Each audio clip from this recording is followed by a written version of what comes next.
was right across the board before things reversed. Ag Day's Michelle Rook talks with Ted Seifert about it in Markets Now. Corn, soybeans, and live cattle futures all ending mostly higher on Tuesday. Ted Seifert is in with analysis. All right, let's talk about soybeans first of all, because it felt like the market bounced just a little bit with some ideas that the China talks may be back on, or at least are going to stay on, right? Yeah, and then so that's a very positive thing. We had that report a week ago saying that that was in question. So that reassurance does help the market.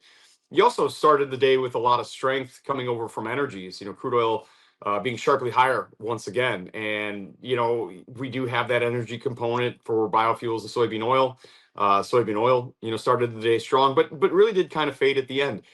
And we have some very jittery, very nervous markets, especially anything that touches energy because of the conflicts that are, happening in the Middle East. So when you talk about both corn and soybeans, really, Ted, the traders don't know which way to trade this, do they?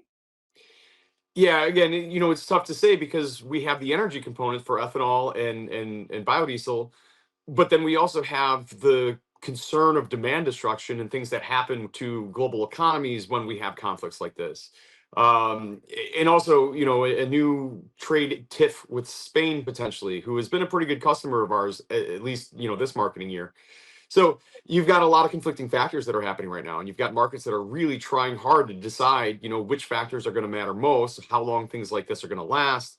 And there's just a lot of unknown and a lot of uncertainty. Whenever you have unknown and uncertainty, you have nervous investors, specifically your speculative portion of the market.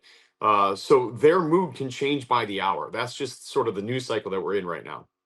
Cattle futures did plunge with the stock market initially on Tuesday, but came back, closed above support. And live cattle, are you encouraged we're going to be able to hold here, though? The beef market's a really domestic market, Michelle. We do some exports, but it's not a whole lot.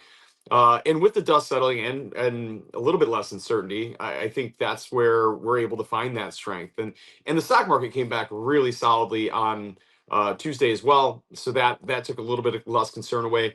But we held right where we needed to from a technical standpoint in live cattle. It looked pretty good there at the close of the day on Tuesday. All right, thanks so much, Ted Seifert with Zaner Ag Hedge. That is Markets Now.